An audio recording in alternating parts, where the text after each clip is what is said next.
रूस यूक्रेन युद्ध में भारत की तगड़ी एंट्री। फिर चाणक्य की भूमिका में उतरे पीएम मोदी। पुतिन से बातचीत में बड़े खेल की पिच गई विसाद। पुतिन के बाद अब बाइडेन के साथ होगा गेम सेट।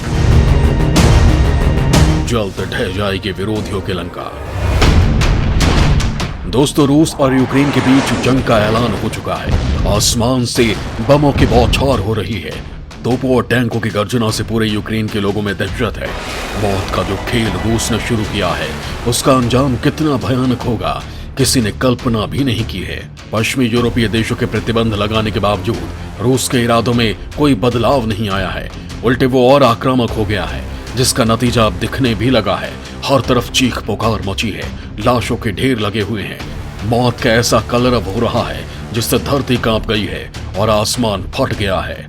दुनिया के ज्यादातर देश जहां रूस को इसका अंजाम भुगतने की धमकी दे रहे हैं, वहीं पीएम मोदी कुछ ऐसी सियासी बिसात बिछा रहे हैं जिससे उनका दुनिया में डंका बजना तय है। पीएम मोदी के इस अचूक तीर से ड्रैगन की वो चाल भी ढेर हो जाएगी जिसके जरिए वो भारत और रूस के बीच दरार पैदा करना चाह रहा है। आखिर क्या है पीएम मोदी की वो रणनीति? क्या मोदी की एंट्री बदल देगी पूरा गणित? क्यों दुनिया के कई देशों ने मोदी का नाम लेकर जताई है उम्मीद? क्यों चीन के बजाय भारत की ओर देखने लगे ब्रिटेन, फ्रांस और अमेरिका? मतलब दोस्तों, कुछ ऐसा गेम सेट हुआ है जिसकी गेम अब मोदी के पाले में आ गई है। तो ये जानना बेहद जरूरी है और इस वीडियो में ये सब मैं आज आपको बताने वाला हूँ, लिहाजा वीडियो पर बने रहिए। चीन बुनता रह गया साजिशों का जाल, नहीं काम आया बाइडेन का भौकाल, मोदी की रणनीति ने कर डाला कमाल। दोस्तों, रूस और यूक्रेन के बीच भड़की युद्ध की ज्वाला को शांत करने के लिए पीएम मोदी ने कोशिश तेज कर दी है। उन्होंने दिखा दिया है कि वो एक ग्लोबल लीडर है जिन्हें दुनिया की चिंता है। पीएम मोदी के इस कदम से चीन भी सख्ते में आ गया है क्योंकि उसे अपने नापाक मंसूबे ढेर होते नजर आ रहे हैं। दोस्तों, पीएम मोदी की इस रणनीति को जानने से पहले आपका ये जानना जरूरी है कि चीन ने कैसे इस मुद्दे पर भारत को घेरने की कोशिश की है और बाइडेन अब क्यों भारत भारत याद करने लगे हैं।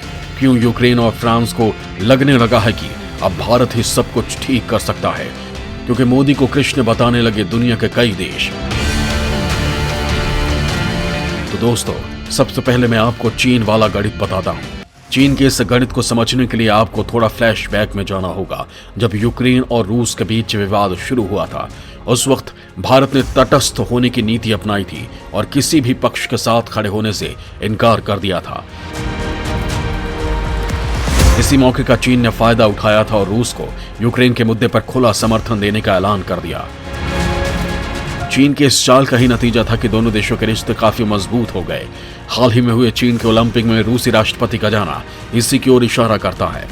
दोस्तों, चीन जानता है कि भारत के सैन्य ताकत का आधार रूस है और अगर वो रूस को अपने साथ मिला लेगा तो भारत की सैन्य ताकत को कमजोर करने की उसकी रणनीति सफल हो जाएगी। दोस्तों, आपको यहाँ ये बताना जरूरी है कि भारत नई सैन्य तकनीक के लिए रूस पर निर्भर है। हालांकि हमारे वैज्ञानिक लगातार अपनी कोशिशों से भारत को इस क्षेत्र में आत्मनिर्भर बनाने की कोशिश कर रहे हैं। बावजूद इसके हमारी रक्षा जरूरतों का बड़ा हिस्सा रूस पूरा करता है, चाहे युद्ध विमान की बात हो या मिसाइल टेक्नोलॉजी की। रक्षा क्षेत्र के हर फील्ड में रूस भारत के साथ खड़ा नजर आता है। रूस केवल हमें आधुनिक हथियार ही नहीं देता, बल्कि उसे बनाने की तकनीक भी हमें बताता है।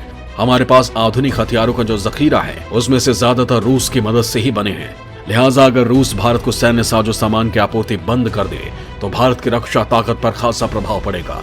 चीन को इसी मौके का इंतजार है, जिसके बाद वो एलएसी पर अपने नापाक मंसूबों को आसानी से अंजाम दे सकता है।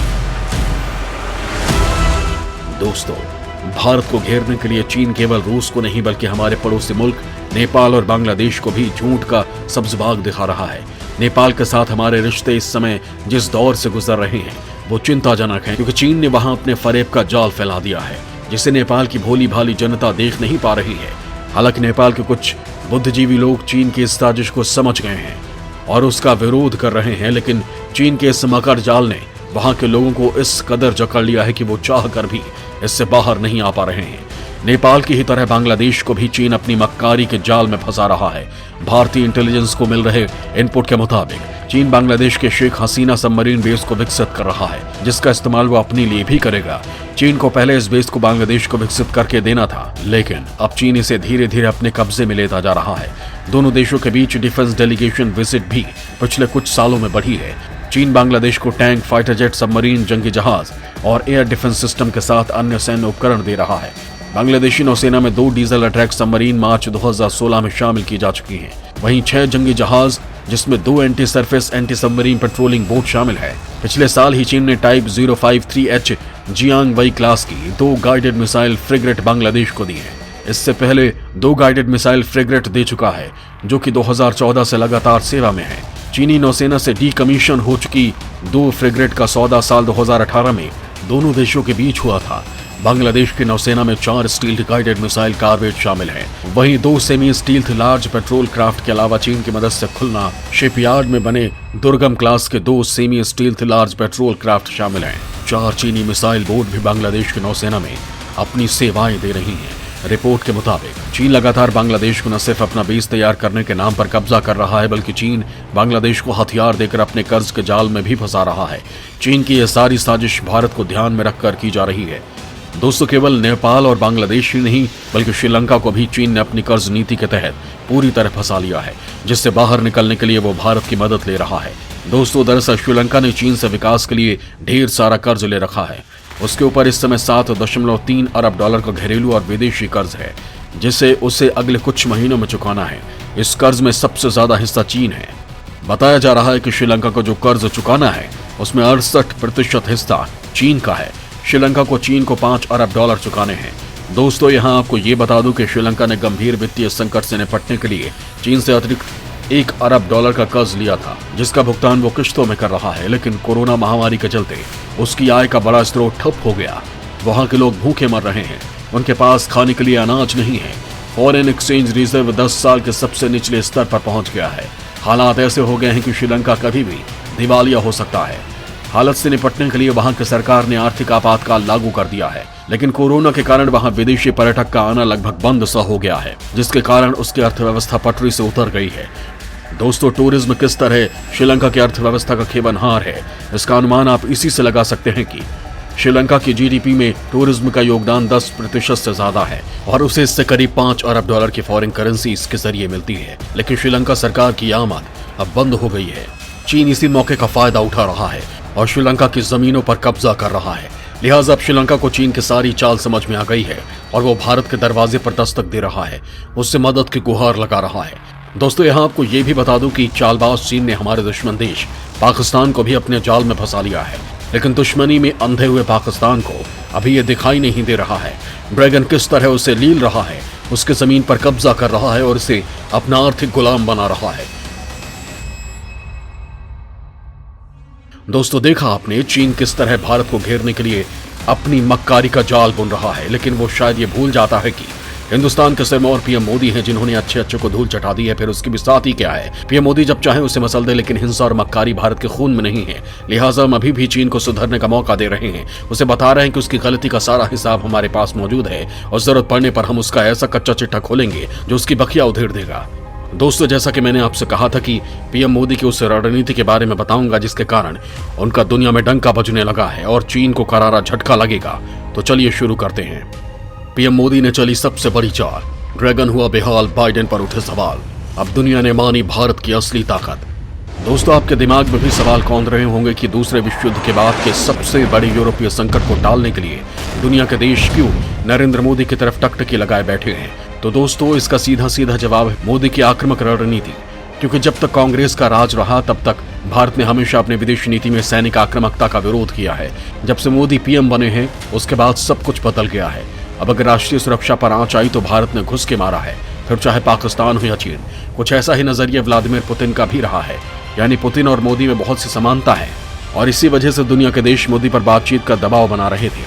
और नरेंद्र मोदी पहले बड़े नेता हैं जिन्होंने यूक्रेन पर हमले के बाद रूसी राष्ट्रपति से बात की है। दोस्तों, मोदी से हस्तक्षेप की पहली अपील तो खुद यूक्रेन के विदेश मंत्री कुलेबा ने की। उन्होंने रूस भारत मित्रता का हवाला देते हुए अपील की। फिर फ्रांस की तरफ से कहा गया कि भारत इस संकट में अहम भूमिका निभा सकता है, जबकि फ्रांसीसी राष्ट्रपति इमैनुअल मैक्रो यूक्रेन के डोनेट्स्क और लुहांस्क को रूस का हिस्सा घोषित करने से पहले मॉस्को जाकर पुतिन से मिल चुके हैं। भारत फिलहाल तटस्थ है, ये तो जो बाइडेन की प्रेस कॉन्फ्रेंस से भी पता चल गया।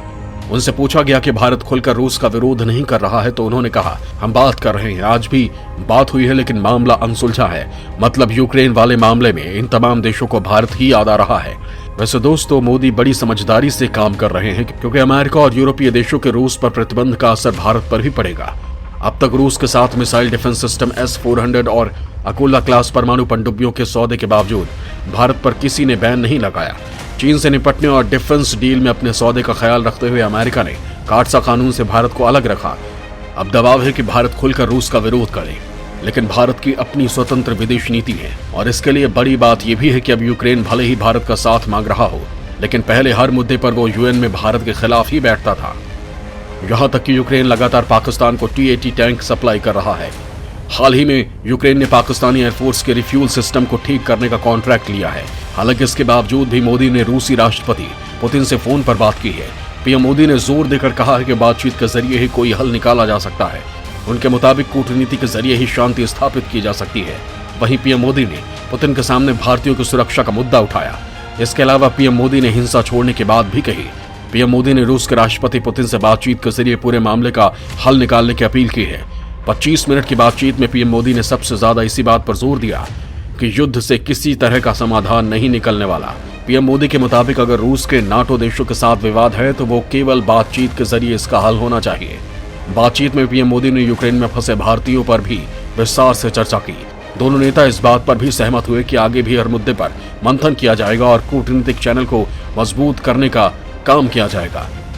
दोस्तों, पीएम मोदी के इस ब्रह्मास्त्र से चीन और पाकिस्तान के मंसूबे ढेर हो गए हैं। रूस के साथ संबंधों को लेकर वो सपनों के जिस उड़ान में उड़ रहे थे, पीएम मोदी ने उसकी हवा निकाल दी, जिसके बाद दोनों औंधे मुंह गिर गए।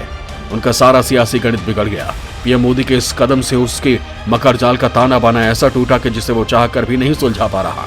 अब उसे लगने लगा है कि पीएम मोदी ने उसके सारे मंसूबों पर पानी फेर दिया है और ग्लोबल लीडर की ऐसी भूमिका निभाई है कि हर तरफ उनके जयकारे लग रहे हैं। दोस्तों, दरअसल रूस को समझाने में दुनिया के बड़े बड़े देश नाकाम साबित हो गए और सबकी निगाहें अब भारत की ओर टिकी है। सवास भरी निगाहों से भारत की ओर टकटकी लगाए देख रहे हैं। पूरी दुनिया को उम्मीद है कि पीएम मोदी विश्व लीडर की भूमिका निभाएंगे और दुनिया को इस संकट से उबारेंगे।